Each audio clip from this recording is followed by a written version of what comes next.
Assalamualaikum warahmatullahi wabarakatuh. My name is Nafi'atul. I'm here. I want to tell about my novels. So the title is The Diary of Anne Frank. So on her 13th birthday, Anne Frank's parents give her a diary.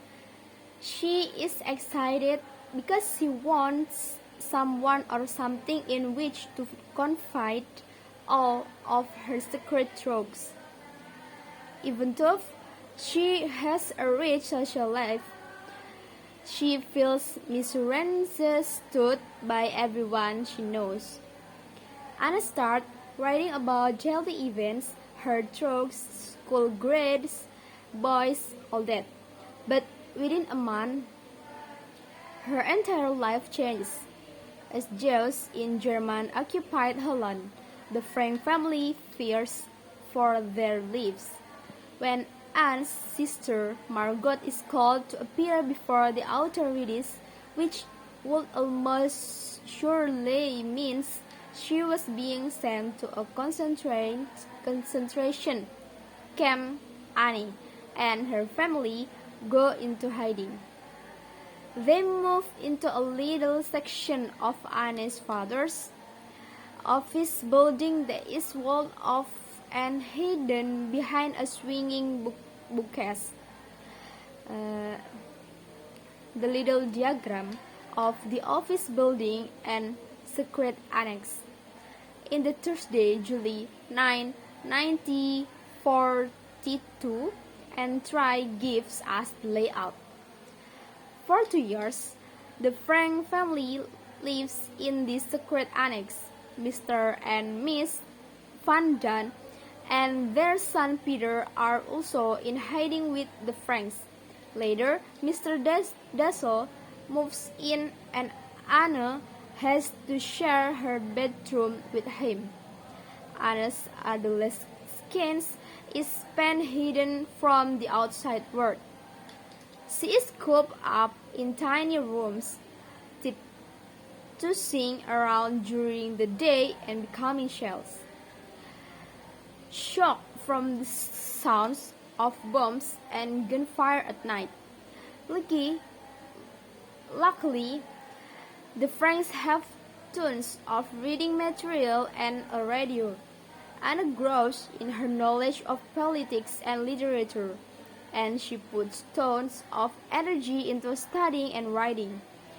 At the same time, she grows further and farther away from the other members of the annex. We see a real change in Annie when she begins hanging out in the attic with Peter Van Daan. Around this time, she starts having dreams about a boy she was in love with, another Peter Skiff. She sometimes even gets the two Peters confused in her head. She comes to see Peter as much more than she first thought. She finds him sensitive and caring, and they talk about everything, include sex. Eventually, their relationship changes. Annie and Peter's passion turns into a friendship and a search of comfort from the both. Another big change for Annie happens when the war seems to be ending. She hears that personal accounts suggest her diary will be in demand after the war ends. We see a return to her earlier optimism as she begins editing her diary with vigor and excitement. Unfortunately, this doesn't last, even as Annie becomes more and more sensitive to the suffering going on in the world. Her own suffering becomes unbearable. She feels completely alone.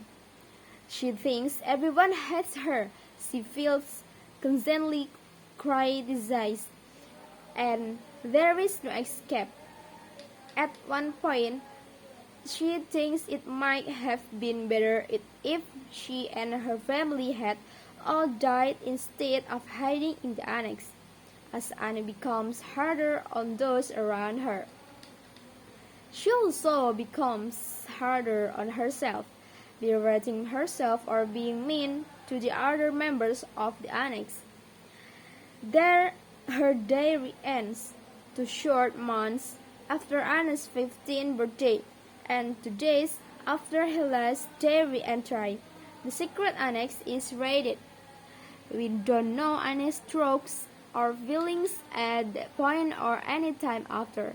But we know things got worse. As you probably already know, Annie and the other members of the annex were sent to various concentration camps. Annie's father, Otto Frank, was the sole survivor. And I will read the sentence creative. The first is, it remains a beloved and deeply admired testament to the indestructible nature of the human spirit. Number 2 is, she reveals the relations between 8 people living under extraordinary conditions.